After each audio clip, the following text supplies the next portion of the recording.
ఉన్న బంగారాన్ని విడిపించి ఆ రోజు ఆన్లైన్ రేటుకే మేము కొంటాం. Sharma gold company. Welcome back. Andhra Pradesh ఫలితాలలో టీడీపీ కూటమి దూకుడు ప్రదర్శిస్తుంది. పూర్తిగా వైసీపీకి ఎలాంటి ఎడ్జ్ ఇవ్వకుండా దూసుకువెళ్తున్నటువంటి పరిస్థితి. 150 స్థానాలకు పైగా ప్రస్తుతం లీడ్లో కొనసాగుతుంది. సగం రౌండ్లు కంప్లీట్గా వస్తున్నాయి కొన్ని నియోజకవర్గాలలో. సో హవా కనిపిస్తుంది, టీడీపీ కూటమి హవా కనిపిస్తుంది ఏపీలో. సో వైసీపీ సంబంధించిన నేతలందరూ కూడా ఒక్కొక్కరు కౌంటింగ్ కేంద్రాల నుంచి తిరుముఖం పడుతున్నటువంటి పరిస్థితి. అందరూ అక్కడి నుంచి వెళ్ళిపోతున్న పరిస్థితి. కొడాల నాని, వల్లభనేని వంశీ, మిగతా నేతలందరూ కూడా కౌంటింగ్ కేంద్రాల నుంచి బయటకు వెళ్తున్నారు. అక్కడ కౌంటింగ్ చూస్తున్నటువంటి ప్రాసెస్లో ఓడిపోతామనేటువంటి విషయం కన్ఫర్మ్ కావడంతో వారందరూ కూడా బయటకు వెళ్తున్నారు. మరొక వైపు టీడీపీ కార్యకర్తలందరూ కూడా ఫుల్ జోష్తో ఉన్నారు. పార్టీ కార్యాలయాల్లో కానీ ఇతర ప్రాంతాల్లో కానీ సెలబ్రేషన్స్ చేసుకుంటున్నారు. భారీగా సీట్లు ముందంజలో కనపడుతున్నటువంటి సందర్భంలో ఇక ప్రభుత్వాన్ని ఏర్పాటు చేయబోతున్నాం అనేటువంటి ఒక సందేశాన్ని కార్యకర్తలు తెలుసుకొని వారు సంబరాల్లో కొనసాగుతున్నారు. దీని గురించి మాట్లాడదాం. ఎవరెవరు లీడ్లో ఉన్నారు? ముఖ్యంగా మంత్రులు చాలామంది ఓటమి పాలవబోతున్నారు. వారందరూ కూడా వెనకంజలో ఉన్నారు ఆంధ్రప్రదేశ్లో. దీనికి సంబంధించి మనం మాట్లాడదాం. మనతో పాటు Suman TV news chief editor Keshav గారు ఉన్నారు. కేశవ్ గారు, సో పూర్తిగా ఎవరు ఊహించినటువంటి విధంగా 150 స్థానాలకు పైగా ఎడ్జ్ కనిపిస్తుంది. ఇది ఇలానే కొనసాగితే ఎండింగ్ వరకు ఫలితాలు కూడా అలాగే వచ్చేటువంటి అవకాశం ఉంది. ఇంత వన్ సైడెడ్గా ఓటింగ్ ఎందుకు జరిగిందంటారు? అసలు ఎవరు ఊహించిన విధంగా ఇలాంటి పరిస్థితి ఎట్లా కొనసాగింది? కొద్ది మంది మాత్రమే ఊహించిన విధంగా ఓటింగ్ జరిగింది. ఎందుకంటే చాలామంది ఇంత ఎక్స్ట్రీమ్గా ప్రజాభిప్రాయం ఉంటుందా అనేటువంటి దాని మీద డిస్కషన్ చేస్తున్నారు. ప్లస్ మనం సుమన్ టీవీలో చాలా ప్రజెంటేషన్స్ ఇచ్చాం. కేకే సర్వేస్ గురించి ఎక్కువ డిస్కషన్ జరిగింది. అతను అంత నంబర్ ఇస్తాడని నేను కూడా ఎక్స్పెక్ట్ చేయలే. బట్ ప్రైమరీగా మనం ప్రీ పోల్ సర్వే చేసినప్పుడు కానీ పోస్ట్ పోల్ అనాలిసిస్ చేసిన సందర్భంలో కానీ కూటమికి ఎక్కువ శాతం ఎడ్జ్ ఉందనేటువంటి విశ్లేషణ అతను చేశాడు. తర్వాత రీసెంట్గా కొన్ని మళ్ళీ సర్వేలు వచ్చిన కాంబినేషన్ అంటే ఏబీపీ సీ ఓటర్ సర్వే కావచ్చు. ఇవేంటంటే ఎక్స్ట్రీమ్ నంబర్స్ కొన్ని చెప్పినాయి. 25కి 25 లోక్సభ వస్తుంది అనేది, 25కి 25 లోక్సభ స్థానాలు కూటమి గెలుస్తుంది, ఇట్లాంటివి చెప్పారు. ఎక్కువ డైలమా ఎందుకు వచ్చిందంటే ఆరామస్థానం సృష్టించినటువంటి ఒక కన్ఫ్యూజన్ స్టేటస్. అతను ఇచ్చినటువంటి అనాలిసిస్ మీద 2014లో కూడా అతను సరైనటువంటి పద్ధతిలో నాడి ఇవ్వలేకపోయాడు. కానీ 2018 ఎన్నికలు, 2019 ఎన్నికలు, 2023 ఎన్నికల పైన అతను ఇచ్చినటువంటి రిపోర్ట్స్ అన్నీ కూడా క్లియర్గా యాక్యురేట్గా ఇచ్చినటువంటి రికార్డు ఉంది. సో వీటిని దృష్టిలో పెట్టుకొని ఏపీలో ఏమొస్తుంది అనేటువంటి ఆలోచనలో అతను వీటన్నిటికీ రివర్స్ రిపోర్ట్ ఇచ్చాడు. మనం ఫస్ట్ నుంచి కూడా మనం ఎగ్జిట్ పోల్స్ ఇచ్చినప్పుడు కూడా ఒక అనాలిసిస్ చేసాం. నేషనల్ మీడియా సంస్థలు, నేషనల్ ఏజెన్సీలు ఇచ్చినాయి. ఎందుకంటే చాలా ప్రతిష్టాత్మకమైన సంస్థలు ఉన్నాయి. ఇప్పుడు యాక్సిస్ మై ఇండియా లాంటివి కానీ, సీ ఓటర్ కానీ, సో అలానే మెగా సర్వేస్ కానీ, వీటన్నిటిని కాంబినేషన్ రూపంలో ఇచ్చినటువంటివి మనం క్యాలిక్యులేట్ చేసి చూస్తే ఒక్క టైమ్స్ నౌ మినహా నేషనల్ ఏజెన్సీస్ అన్నీ కూడా కూటమికి అనుకూలంగా ఇచ్చినాయి అన్నమాట. 1-2 మళ్ళీ అందులో కూడా 1-2 ఏజెన్సీలు టఫ్ ఫైట్ ఇచ్చినాయి, మిగతావి వన్ సైడ్ ఇచ్చినాయి. సో ఈ లెక్కల ప్రకారం చూస్తే కనుక దాదాపు నాడి పట్టుకునేటువంటి పరిస్థితి కొన్ని సంస్థలకైతే దక్కింది అని అనిపిస్తుంది. కాకపోతే నమ్మడానికి కొంచెం కష్టంగా అనిపించింది. ఇప్పుడు జగన్మోహన్ రెడ్డి ఏదైతే 151 సీట్లతో ప్రభుత్వాన్ని ఏర్పాటు చేస్తారనేటువంటి విషయాన్ని 2019లో ఎవరు ఊహించలేదు. 151 సీట్లు రాగానే అందరూ షాక్ అయ్యారు. But it is broken. ఈ రికార్డు ఇప్పుడు బద్దలు కొట్టేటువంటి స్థితిలో ఎన్డీఏ కూటమి కనిపిస్తుంది ఆంధ్రప్రదేశ్లో, అంటే టీడీపీ ఆధ్వర్యంలో ఉన్నటువంటి కూటమి. ఎందుకంటే బీజేపీ వాళ్ళు పదే చెప్పారు, నేషనల్ లెవెల్లో మేము లీడ్ చేస్తాం, స్టేట్ లెవెల్లో టీడీపీనే లీడ్ చేస్తుంది, మాకు కూటమిలో పెద్దన్న టీడీపీనే వాళ్ళు కూడా చెప్పారు. కాబట్టి ఇది టీడీపీ కూటమిగానే మనం చెప్పాల్సి వస్తుంది. ఎస్సీ ఎస్టీ నియోజకవర్గాలు ముఖ్యంగా వైసీపీ ఎక్కువగా ఈ నియోజకవర్గాలు తమకి గ్యారంటీగా వస్తాయనేటువంటి ప్లేసెస్లో కూడా కూటమి లీడ్లో కనిపిస్తుంది. రాయలసీమలో కూడా ఊహించినటువంటి విధంగా రాయలసీమలో కూడా కూటమి అభ్యర్థులు లీడ్లో కొనసాగుతున్నారు. మరి ఇంత డిఫరెన్షియేషన్ ఎందుకు కనిపించిందంటారు? రాయలసీమ గురించి ఫస్ట్ మాట్లాడదాం. రాయలసీమలో మొత్తం 52 నియోజకవర్గాల్లో దాదాపు చాలా సర్వేలు మెజారిటీ సీట్లు వైసీపీ గెలుస్తుందని చెప్పారు. 2-3 సర్వేల్లో మాత్రమే, 2-3 కూడా కాదు, ఇంకా క్లియర్గా చెప్పాలంటే ఒక కేకే సర్వేలో మాత్రమే అతను చెప్పింది ఏంటంటే రాయలసీమలో కూడా టఫ్ సిచ్యుయేషన్ ఉంది. కడపలో 3 చోట్ల, అలానే కర్నూలులో ఒక 3 చోట్ల, ఇట్లా ఒక 7-8 చోట్ల మాత్రమే రాయలసీమలో వచ్చే అవకాశం ఉన్నది. ఇప్పుడు ఉన్నటువంటి ట్రెండ్ బట్టి చూస్తే కనుక 52 రాయలసీమ అసెంబ్లీ నియోజకవర్గాల్లో 5 చోట్ల మాత్రమే వైఎస్ఆర్సీపీ క్యాండిడేట్లు లీడ్లో ఉన్నారు. సో అంటే జగన్ సొంత జిల్లాలో కూడా కనిపిస్తుంది సగం సీట్లు. సొంత జిల్లాలో చూస్తే మీరు ఎవరు ఊహించిన విధంగా వరదరాజుల రెడ్డి ప్రతి రౌండ్లో ఆయన 2000 నుంచి 3000 పైచులకు మెజారిటీతో ఇప్పుడు ఆల్మోస్ట్ 6800 ఓట్ల మెజారిటీలో ఆయన ఉన్నారు 5 రౌండ్లు ముగిసేసరికి. అలానే కడప పరిధిలో ఉన్నటువంటి మాధవిరెడ్డి ఆమె కూడా తన మెజారిటీ ప్రతి రౌండ్లో కంటిన్యూ చేస్తున్నటువంటి పరిస్థితి. జమ్మలమడుగులో కూడా అదే పరిస్థితి ఉంది. సో కడప పార్లమెంటు పరిధిలో ఇలా రివర్స్ అవుతుంది ఓటింగ్ అనేటువంటిది ఎవరు కూడా అంచనా వేయలేదు. సో ఆ లెక్క నుంచి అసలు ఓవరాల్గా 52 నియోజకవర్గాల్లో 5 అనేది షాకింగ్ ఫ్యాక్టర్. ఎందుకంటే 2014 ఎలక్షన్స్లో కూడా టీడీపీ జనసేన పార్టీ లేకపోయినా కానీ జనసేన మద్దతు ఇచ్చింది, బీజేపీ మాత్రమే పోటీ చేసింది. ఆ సందర్భంలో కూడా రాయలసీమలో ఎక్కువ సీట్లు గెలిచింది జగన్మోహన్ రెడ్డి పార్టీనే. సో ఇప్పుడు ఉన్నటువంటి పరిస్థితుల్లో వైసీపీ అంత ట్రైలింగ్లోకి వెళ్ళింది అంటేనే ప్రజా వ్యతిరేకత అనేది చాలా స్పష్టంగా ఉంది. మరొక విషయం ఏంటంటే ఒక సైలెంట్ రెవల్యూషన్ నడిచింది ఆంధ్రప్రదేశ్లో. ఒకవేళ ఓపెన్గా మేము ఈ పార్టీకి అండగా ఉన్నాం, ఆ పార్టీకి అండగా ఉన్నాం అని ఒక మాట చెబితే ఏం జరుగుద్దో అన్నటువంటి ఆందోళన బహుశా ప్రజల్లో ఉండవచ్చు. అందుకనే సర్వేలు చేసినటువంటి సంస్థలు కొన్ని సంస్థలు నేరుగా శాంపిల్ కలెక్షన్స్ చేసినాయి. బట్ శాంపిల్ కలెక్షన్స్ చేసే సందర్భంలో కూడా వాళ్ళు చెప్పినటువంటి మాట ఏంటంటే వచ్చిన డేటాని అనలైజ్ చేసి వాళ్ళు చెప్పారు. అంటే వచ్చిన వాళ్ళు ఎవరో ఎంక్వైరీకి వచ్చిన, ఇప్పుడు చాలా చోట్ల చాలా ఎంక్వైరీలు జరుగుతూ ఉంటాయి. ఎందుకు నేను అనుకున్నది నా మనసులో ఉన్నది చెప్పాలనేటువంటి అభిప్రాయంతోనే ఓటర్లు వేరే రకమైనటువంటి ఆన్సర్స్ చెప్పుండొచ్చు. కేకే చెప్పినటువంటి మాట ఏంటంటే అతను అనుసరించినటువంటి పద్ధతి ఎమోషనల్ క్యాచ్మెంట్తో నేను క్యాలిక్యులేషన్స్ చేసుకుంటూ వచ్చాను అని ఒక మాట చెప్పాడు. అంటే అతను ఒక సర్వే చేస్తున్నటువంటి వ్యక్తిగా కాకుండా నార్మల్ వ్యక్తిగా కొంతమంది సమూహాల మధ్యకు వెళ్ళి వాళ్ళ మధ్య రాజకీయ చర్చల్లో పాల్గొనడం ద్వారా అసలు ఎమోషన్ ఎటువైపు ఉంది అనేది క్యాలిక్యులేట్ చేశారు. అంటే ఆ ఎమోషన్ విషయంలో ఏంటంటే మీరు నేను మాట్లాడుకున్నప్పుడు పర్సనల్గా మాట్లాడుకున్నప్పుడు ఒకలా మాట్లాడతాం, లైవ్లో కూర్చొని మాట్లాడేటప్పుడు ఇంకోలా మాట్లాడతాం.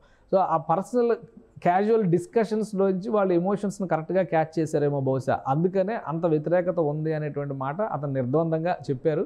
అదే రీతిలో ఇప్పుడు వస్తున్నటువంటి ట్రెండ్ని బట్టి చూస్తే దాదాపు ఆ వాతావరణం కనిపిస్తుంది అని చాలా స్పష్టంగా అనిపిస్తుంది. అయితే ఇప్పటికి ఇంకా 50% కూడా రీచ్ కాల. ఇంకా మిగతా కౌంటింగ్ స్టేటస్ ఎలా ఉంటుంది, ఫైనల్ ఫిగర్స్ ఎక్కడ సెటిల్ అవుతాయి అనే దాన్ని బట్టి మనం ఇంకా క్లియర్గా అనాలిసిస్ చేసేటువంటి అవకాశం ఉంది. అయితే ఒకటేంటంటే ఇప్పుడు ఏవైతే ట్రెండ్స్ కొనసాగుతున్నాయో మ్యాక్సిమం అవే ట్రెండ్స్ చివరి వరకు లీడ్ అయ్యేటువంటి అవకాశాలు ఎక్కువగా ఉంటాయి. ఏ కౌంటింగ్ సందర్భంలో ఏ ఎలక్షన్ సందర్భంలో ఒక 15 సీట్లలో మార్పు చేర్పులు ఉండొచ్చు, కానీ మిగతా యాజ్ ఇట్ ఈస్ గా మూవ్ అవుతుంటా కూడా ఆల్మోస్ట్ అంతే అవుతాయి.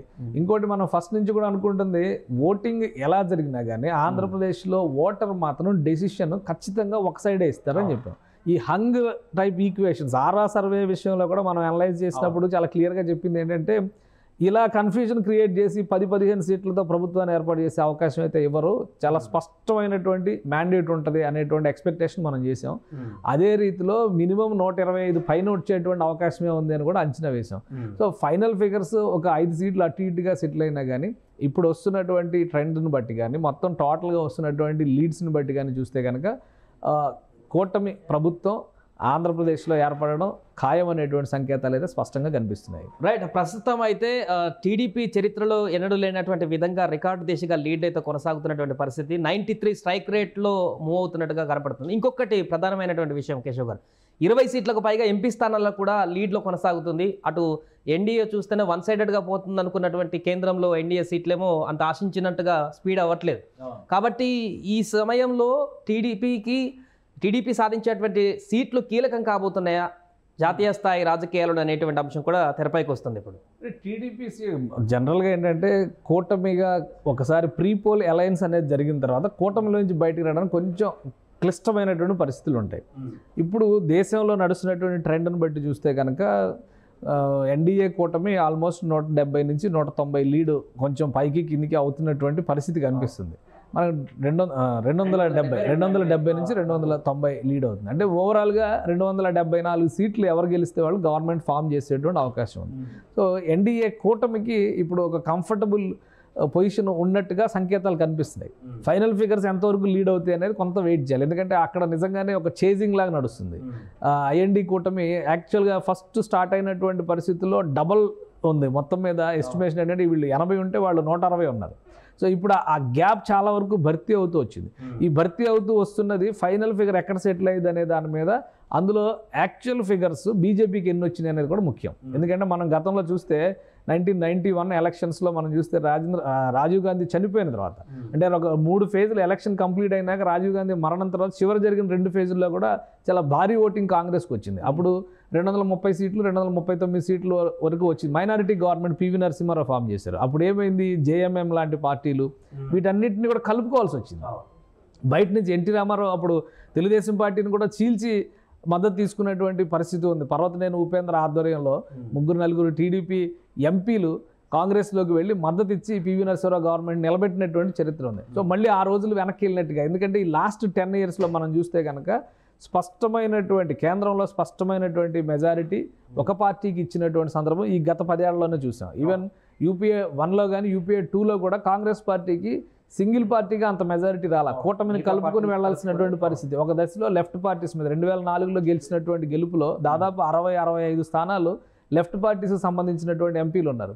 సో వాళ్ళందరూ మద్దతు ఇస్తేనే ప్రభుత్వాన్ని ఏర్పాటు చేసేటువంటి పరిస్థితి ఉంది. ఇప్పుడు నడుస్తున్నటువంటి తీరులో ఏంటంటే 230 నుంచి 240 సీట్లలో కనుక బీజేపీ పొజిషన్ అవ్వగలిగితే కనుక కూటమిలో ఉన్నటువంటి పార్టీలు అప్పుడు చాలా కీలకమైనటువంటి పాత్ర పోషించే అవకాశం ఉంటుంది. అట్ ద సేమ్ టైం వాళ్ళకి ప్రాధాన్యం ఇవ్వాల్సినటువంటి బాధ్యత కూడా కూటమి పెద్దన్నగా బీజేపీకి ఉంటుంది. గత ఎన్నికల్లో ఏం జరిగింది, 2014లో ఏం జరిగింది, బీజేపీకే సింగిల్ పార్టీగా 270 నియోజకవర్గాల్లో గెలిచేటువంటి అవకాశం వచ్చింది. 2019లో అయితే క్లియర్ మ్యాండేట్ 303 సీట్లు వచ్చేసినాయి. కాబట్టి అసలు మిత్రపక్షాలు లేదు, శత్రుపక్షాలు లేదు, అన్ని పక్షాలని కలిపి ఏకపక్షం చేసేటువంటి ప్రయత్నం బీజేపీ నాయకత్వం చేసింది. దాని పర్యవసానం ఈరోజు అనుభవిస్తుంది అనమాట. ఎందుకంటే ఆల్రెడీ అప్పుడు కలిసి ఉన్నటువంటి టీడీపీని దూరం చేసుకుంది, శిరోమణి అకాలీదళని దూరం చేసుకుంది, ఒక దశలో నితీష్ కుమార్ని దూరం చేసుకుంది. ఇట్లా అన్ని పార్టీలని దూరం చేసుకుంటూ వెళ్ళినటువంటి బీజేపీ ఇప్పుడు ఐఎన్డీఐఏ కూటమి ఎప్పుడైతే ఫామ్ అయిందో అక్కడ ఎలర్ట్ అయింది. సో ఇప్పుడు కనుక జాగ్రత్త పడకపోతే ఒకవేళ ప్రతిపక్షాలు బలం పుంజుకునేటువంటి అవకాశం ఉంటే కనుక ఇక్కడ బెస్ట్ అడ్వాంటేజ్ ఏమవుతుందంటే బీజేపీ ఆధ్వర్యంలో పనిచేసేటువంటి మిత్రపక్షాల కంటే కాంగ్రెస్ పార్టీ ఆధ్వర్యంలో పనిచేసేటువంటి మిత్రపక్షాలకి వెసులుబాటు ఎక్కువ ఉంటుంది, ప్రజాస్వామ్య స్ఫూర్తి మరింత ఎక్కువ ఉంటుంది. కాబట్టి కాంగ్రెస్ వైపు ఎక్కువ మంది మొగ్గు చూపేటువంటి అవకాశం ఉంటుంది. బీజేపీకి ఏంటంటే ఐడియాలజికల్గా తనకు ఒక సిద్ధాంతపరమైనటువంటి విధానాలు ఉన్నాయి కాబట్టి వాటిని అమలు చేసుకునేటువంటి క్రమంలో ఏ విధంగా అయినా కానీ దాన్ని ముందుకు తీసుకెళ్లాలనే ప్రయత్నాలు చేస్తుంది. కాబట్టి క్లియర్ మ్యాండేట్ బీజేపీకి వచ్చినప్పుడు మిత్రపక్షాలకు పాత్రకు కానీ మిత్రపక్షాలకు కానీ పెద్ద విలువ ఉండదు.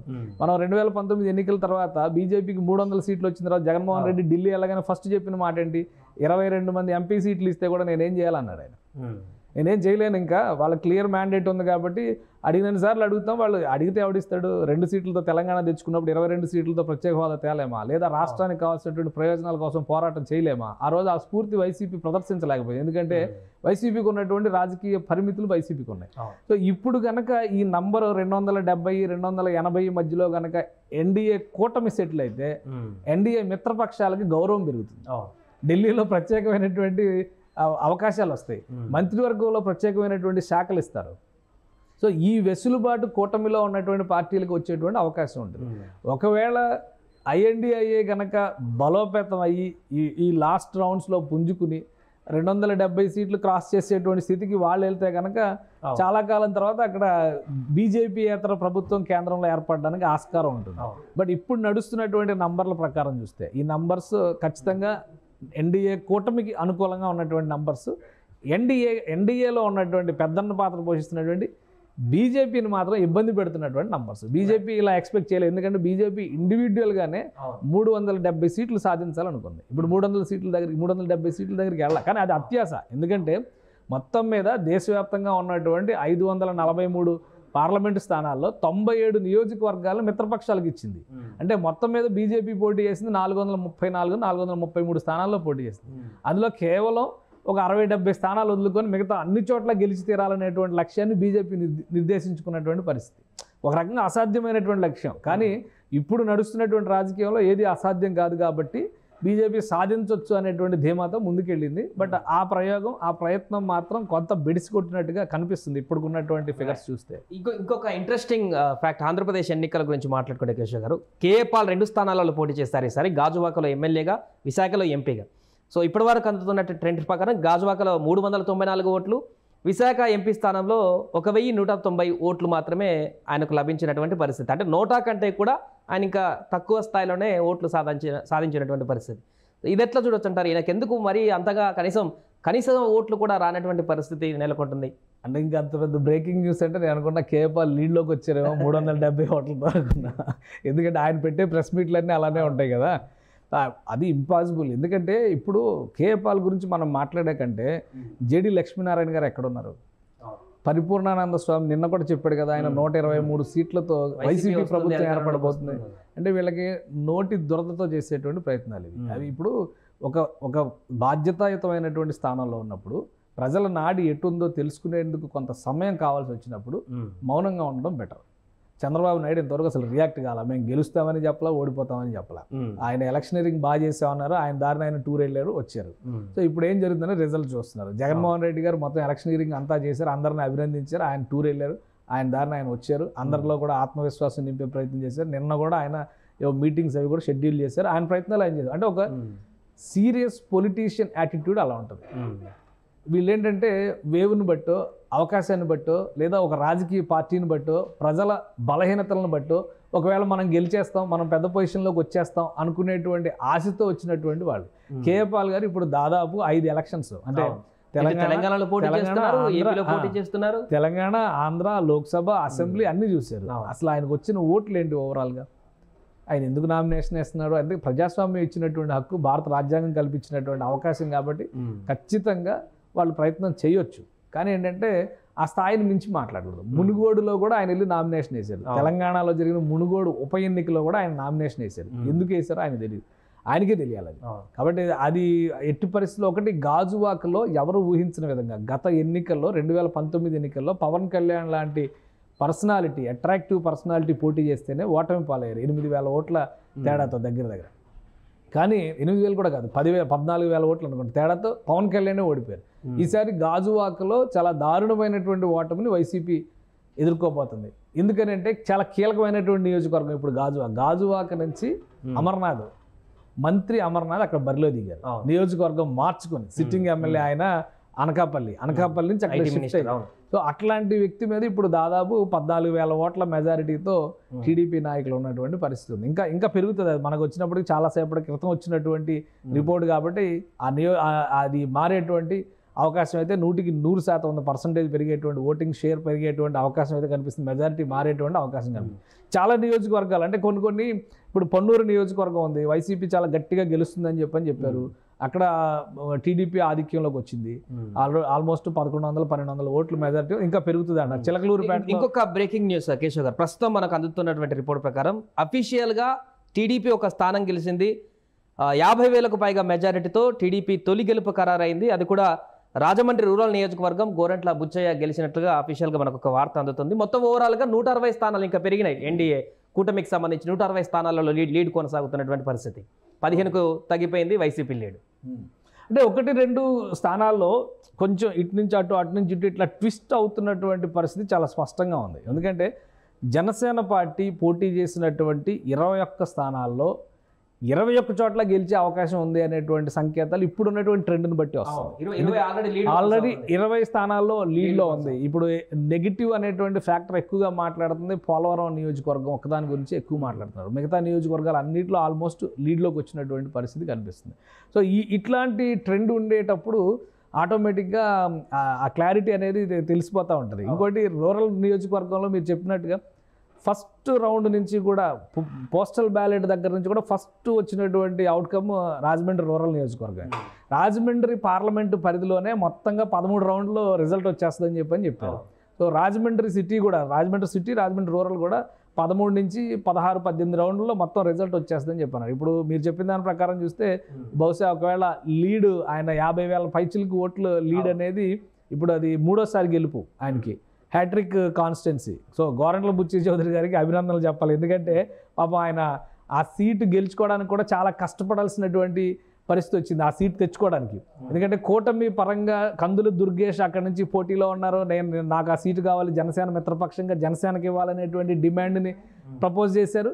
అదేవిధంగా ఇటువైపు చూస్తే కనుక కేంద్రంలో బీజేపీ వైపు నుంచి కూడా ఒక చర్చ జరిగింది. ఎందుకంటే 2014 ఎలక్షన్స్లో జరిగినటువంటి ఈక్వేషన్స్ ప్రకారం బీజేపీకి ఆ సీటు కేటాయించారు, ఏది రాజమండ్రి సిటీని. సో రాజమండ్రి రూరల్ 2 నియోజకవర్గాలను కూడా విడగొట్టేటువంటి, అంటే టీడీపీకి దూరం చేసేటువంటి ప్రయత్నం చేసింది. బట్ టీడీపీకి ఆ సీటు రూరల్ నియోజకవర్గం నుంచి ఆయన తీసుకోవడానికి చాలా కష్టపడాల్సి వచ్చింది. చివరిలో డిసైడ్ అయినటువంటి seat Rajahmundry rural. So first declare అయినటువంటి సీటు రాజమండ్రి రూరల్. సో ఇది ఖచ్చితంగా చంద్రబాబు నాయుడు గారికి బహుమతి ఇస్తారని ఒక డైలాగ్ చెప్పారు గోరంట్ల బుచ్చయ్య చౌదరి గారు. సో ఆ ఈక్వేషన్ అయితే కనిపిస్తుంది. అలానే రాజమండ్రి సిటీలో కూడా మెజారిటీ కంటిన్యూ అవుతుంది. Already Margani Bharat counting centre నుంచి 4వ రౌండ్ 5వ రౌండ్లోనే వెళ్ళిపోయాడు ఆయన. అంటే అక్కడ ఒక ట్రెండ్ తెలుస్తుంది. జనరల్గా మనకి ఓపెన్ చేసినటువంటి ఈవీఎంలను బట్టి అక్కడ బూత్లో ఉన్నటువంటి ఆ పోలింగ్ బూత్స్ ఏవైతే ఉంటాయో అందులో ఉండేటువంటి ఆధిక్యాలు, వాళ్ళకు ఉండేటువంటి కెపాసిటీస్ని దృష్టిలో ఉంచుకొని చూస్తే కనుక మనకు ఎక్కువ ఓట్లు వస్తాయని ఏవైతే నమ్మకం ఉంటాయో అక్కడే తక్కువ ఓట్లు వచ్చినాయి అనుకో ఇంకా ట్రెండ్ అదే కొనసాగేటువంటి ప్రమాదం ఉంటుంది అనేటువంటి ఉద్దేశంతో బయటికి వెళ్ళిపోయేటువంటి పరిస్థితి. ఎందుకంటే మనం ఇప్పుడు క్లియర్గా చూస్తున్నాము, కొడాలి నాని ఆయన నియోజకవర్గం ఆ కౌంటింగ్ సెంటర్ నుంచి ఆయన వాకౌట్ చేశారు ఆల్రెడీ. అది ఒక రకంగా కౌంటింగ్ ఏజెంట్లకు సంబంధించి కూడా ఒక డిమోరలైజ్ అయిపోయేటువంటి సందర్భం. గెలుపు ఓటమి ప్రజాస్వామ్యంలో సహజం కాబట్టి అన్నింటినీ సమానంగా తీసుకునేటువంటి పరిస్థితి ఉండాలి. కానీ ఇక్కడ వాతావరణం బట్టి చూస్తే కనుక వల్లభనేని వంశీ ఆయన కూడా కౌంటింగ్ సెంటర్ నుంచి వెళ్ళిపోయారు. సో వీళ్ళు ఎందుకు వెళ్ళిపోతున్నారు? వీళ్ళు వెళ్ళిపోవడం అనేది పవన్ కళ్యాణ్ కానీ చంద్రబాబు నాయుడు గారు కానీ ఒక్క ఉస్కో అంటే ఉస్కో అనే రీతిలో తగులుకునేటువంటి నాయకులు వీళ్ళందరూ. సో కౌంటింగ్ సెంటర్ నుంచి వీళ్ళు పలాయనం చిత్తగిస్తున్నటువంటి పరిస్థితి ఉంది అంటే వైసీపీ శ్రేణుల్లో ఖచ్చితంగా ఆత్మవిశ్వాసం సన్నగిల్లేటువంటి సందర్భంగా కనిపిస్తుంది. ఇది ఆశలు వదులుకున్నటువంటి పరిస్థితిలాగా కనిపిస్తుంది. ఏపీలో ఓటరు ఏకపక్షంగా ఒక తీర్పు ఇచ్చినటువంటి పరిస్థితిగా కనిపిస్తుంది. సో ఫైనల్ రిజల్ట్స్ వచ్చేసరికి ఈ నంబర్స్ ఇంకెక్కడ సెటిల్ అవుతాయి. ఎందుకంటే గుడివాడ విషయంలో ఆరామస్థాన్ సర్వేలో కూడా చాలా క్లియర్గా చెప్పాడు గుడివాడలో గెలుస్తాడని. సుమన్ టీవీలో మీ పర్సనల్ అండ్ బిజినెస్ ప్రమోషన్స్ కోసం కింది నెంబర్కి కాంటాక్ట్ చేయండి.